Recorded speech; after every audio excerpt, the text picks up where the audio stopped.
കുറേ നാളുകളായിട്ട് നമ്മുടെ ഇടതുപക്ഷത്ത് പുകഞ്ഞുകൊണ്ടിരിക്കുന്ന ഒരു പ്രശ്നമാണ് നിയമസഭാ കക്ഷി ഉപനേതാവ് ആരാകും എന്നുള്ളതിനെക്കുറിച്ച്. അപ്പോൾ ഇതിൽ നേരത്തെയൊക്കെ തന്നെ എല്ലായ്പ്പോഴും തന്നെ അത് CPM-ൻ്റെ നേതാക്കന്മാരാണ് ആയിക്കൊണ്ടിരുന്നത്. പക്ഷേ ഇത്തവണ നമുക്കറിയാം ആകെ 35 സീറ്റുകളേ ഉള്ളൂ. നിരവധി ഘടകകക്ഷികൾക്ക് സീറ്റ് കിട്ടിയിട്ടില്ല. അപ്പോൾ അതിൻ്റെ വിശദാംശങ്ങളിലേക്കൊന്നും ഇപ്പോൾ ഞാൻ പോകേണ്ട ആവശ്യമില്ല, നിങ്ങൾക്ക് എല്ലാവർക്കും തന്നെ അറിയാം. അപ്പോൾ അതിൽ 8 സീറ്റുകൾ ഇപ്പോൾ CPIയുടെ കയ്യിലാണ്. ഇത്തവണ CPI അതിനു വേണ്ടി നിയമസഭാ കക്ഷി നേതാവ് എന്നുള്ളത് നിങ്ങൾ തന്നെ എടുത്തോളൂ, കാരണം പ്രതിപക്ഷ നേതാവ്. പക്ഷേ ഉപനേതാവ് എന്ന് പറയുന്ന ഒരു പോസ്റ്റ് അത് ഞങ്ങൾക്ക് വേണം എന്ന് പറയുന്ന ഒരു ആവശ്യം ഉന്നയിച്ചേക്കാണ്.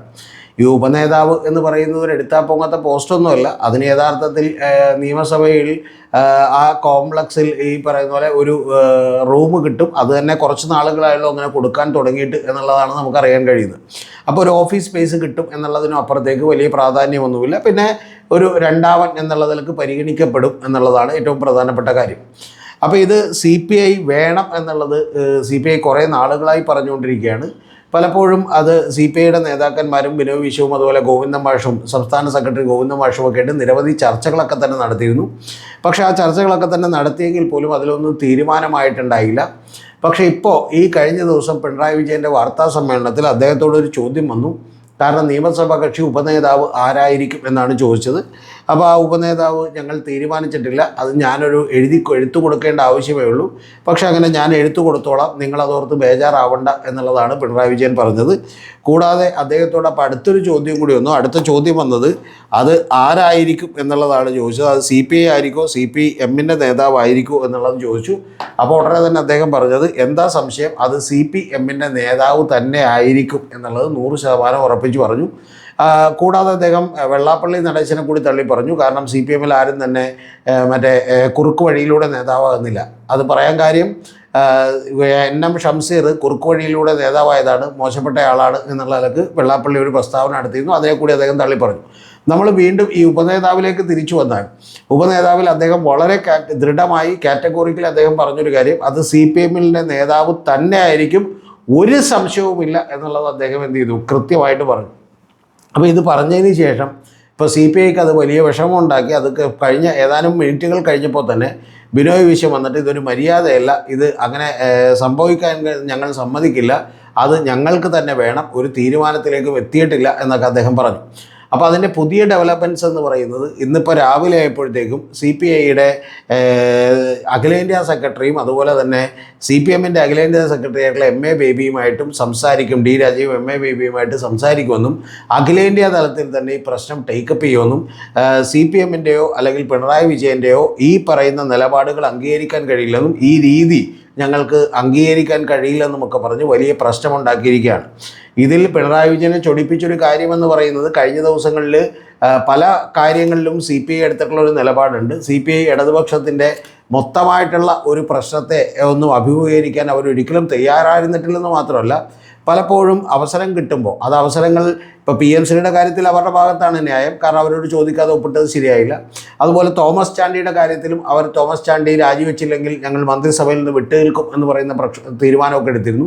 അപ്പോൾ ഇത്തരത്തിലുള്ള ചില തീരുമാനങ്ങൾ എടുത്തുകൊണ്ട് അവരുടെ ഒരു ഇമേജ് ബിൽഡിംഗ് വളരെ കൃത്യമായി നടത്താൻ അവർക്ക് കഴിഞ്ഞിട്ടുണ്ട്. അതിൽ അവരുടെ നിലപാട് ശരിയുമാണ്. പക്ഷേ ഇത് കൂടാതെ തന്നെ CPI പലപ്പോഴും എടുക്കുന്ന ഒരു കാര്യം എന്ന് പറയുന്നത് ഇപ്പോൾ അവരുടെയൊക്കെ ജില്ലാ സമ്മേളനങ്ങൾ നടക്കുന്നു. തൃശ്ശൂർ ജില്ലാ സമ്മേളനം, പാലക്കാട് ജില്ലാ സമ്മേളനം, എറണാകുളം ജില്ലാ സമ്മേളനം. ഈ ജില്ലാ സമ്മേളനങ്ങളിലൊക്കെ തന്നെ അതിരൂക്ഷമായിട്ടുള്ള വിമർശനം പിണറായി വിജയനെതിരെയും സർക്കാരിനെതിരെയും ഉണ്ടാകുന്നു എന്നുള്ള വാർത്തകളൊക്കെ തന്നെ പലപ്പോഴും ബോധപൂർവം തന്നെ ചോർത്തിക്കൊടുക്കാറുണ്ട് എന്നുള്ളത് നമുക്കെല്ലാം അറിയാവുന്നൊരു കാര്യമാണ്. അപ്പോൾ അങ്ങനെ അതൊക്കെ തന്നെ വലിയ വാർത്തകളായി പലപ്പോഴും പത്രങ്ങളിലൊക്കെ വരാറുണ്ട്. വ്യക്തവും കൃത്യവുമായിട്ട് നമ്മൾ പൊതുവെ പബ്ലിക്കായി നിലപാട് പറയുന്ന പോലെയല്ല ഇത്തരത്തിലുള്ള ഒളിയുദ്ധം നടത്തുന്നതും ഗറില്ല പോരാട്ടം നടത്തുന്നതും എന്നുള്ളത് നിങ്ങൾ ശ്രദ്ധിക്കണം. CPM-നെ സംബന്ധിച്ചോളം എല്ലായ്പ്പോഴും നിങ്ങൾ അറിയേണ്ടത് CPM ആണ് ഒരു ഇടതുപക്ഷത്തെ ഇവിടെ നിലനിർത്താൻ വേണ്ട എല്ലാ പരിശ്രമവും എടുക്കുന്നത്. അതുകൊണ്ട് തീർച്ചയായിട്ടും CPM-ൻ്റെ ഒരു നേതാവ് തന്നെ വരുന്നതായിരിക്കും ഉചിതമായിരിക്കുക എന്നുള്ള കാര്യത്തിൽ ഒരു സംശയമില്ല. പക്ഷേ പത്രങ്ങളും അതുപോലെ വലതുപക്ഷ മാധ്യമങ്ങളും ഒക്കെ തന്നെ വലിയ സപ്പോർട്ട് കൊടുക്കാൻ പോകുന്നത് CPIക്കായിരിക്കും. കൂടാതെ CPI ഏറ്റവും ഒടുവിൽ പോലും ഈ വീണ വിജയൻ്റെ കാര്യമുണ്ടായപ്പോൾ പോലും വീണ വിജയനെ ന്യായീകരിക്കാൻ ഞങ്ങളില്ല എന്ന് പറയുന്നതിലൂടെ എന്തെങ്കിലും ഒരു കുഴപ്പമുണ്ടാകും എന്ന് പറയുന്ന ഒരു ധ്വനി കൊടുക്കാൻ കൂടി ഈ ബിനോയ് വിശ്വത്തിനൊക്കെ കഴിഞ്ഞിട്ടുണ്ട്. അപ്പോൾ ഇത്തരം കാര്യങ്ങളിൽ പല കാര്യങ്ങൾ കൊണ്ട് തന്നെ CPM വളരെ അസ്വസ്ഥമാണ് എന്നുള്ളതാണ് അതിൻ്റെ അർത്ഥം. അതുകൊണ്ട് കൂടിയാണ് കഴിഞ്ഞ ദിവസം പിണറായി വിജയൻ പത്രസമ്മേളനത്തിൽ വളരെ വ്യക്തമായി വളരെ ദൃഢമായി അദ്ദേഹം പറഞ്ഞേക്കുന്ന ഒരു കാര്യമെന്ന് പറയുന്നത് CPMൻ്റെ നേതാവ് തന്നെ ആയിരിക്കുമെന്നാണ്. ഇപ്പോൾ പക്ഷേ അത് അഖിലേന്ത്യാ തലത്തിലുള്ളൊരു വലിയ വിഷയമാക്കി എടുക്കാനും മാധ്യമങ്ങളിൽ ചർച്ച ചെയ്യാനും കൂടാതെ യഥാർത്ഥത്തിൽ ഈ പറയുന്ന ഇപ്പോൾ ഒറ്റ ബ്ലോക്കായി ഞങ്ങൾ ഒറ്റയ്ക്കിരിക്കുമെന്ന് പറയുന്ന തീരുമാനത്തിലേക്ക് എത്താനുമൊക്കെയുള്ള സാധ്യതയുണ്ട്.